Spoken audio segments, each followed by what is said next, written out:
தமிழகத்தில் உள்ள பல கோவில்களில் குடமுழுக்கு விழா கோலாகலமாக கொண்டாடப்பட்டது.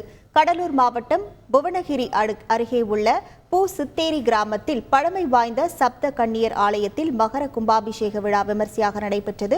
சப்த கன்னியர்களுக்கு புனித நீர் ஊற்றப்பட்டு மகா தீபாராதனை காட்டப்பட்டது. கள்ளக்குறிச்சி மாவட்டம் திருக்கோவிலூர் அருகே ஆவியூர் மதுர ஐதரப்பாக்கம் கிராமத்தில் சக்தி விநாயகர் சுப்பிரமணிய சுவாமி கோவில் மற்றும் நவகிரகங்கள் கோவிலில் குடமுழுக்கு விழா கோலாகலமாக நடைபெற்றது. திருக்கோவிலூர் மற்றும் அதனை சுற்றியுள்ள பகுதிகளை சேர்ந்த ஆயிரக்கணக்கான பொதுமக்கள் இந்த விழாவில் கலந்து கொண்டு சுவாமி தரிசனம் செய்தனர். ராமநாதபுரம் மாவட்டம் பரமக்குடி அருகே மந்தி வலசை பத்ரகாளி அம்மன் கோவில் மகா கும்பாபிஷேக விழா வெகு விமர்சையாக நடைபெற்றது.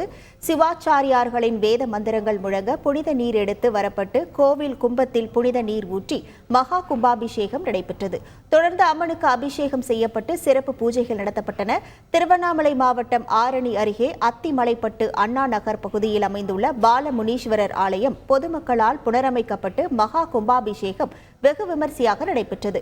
புனித நீரை சிவாச்சியார்கள் மேலதாளத்துடன் கொண்டு வந்து ராஜகோபுரத்தில் உள்ள கலசத்தின் மீது ஊற்றி குடமுழுக்கை நடத்தினர். தொடர்ந்து பக்தர்கள் மீது புனித நீரானது தெளிக்கப்பட்டது. செய்திகளை உடனுக்குடன் தெரிந்து கொள்ள உடனே சப்ஸ்கிரைப் பண்ணுங்க.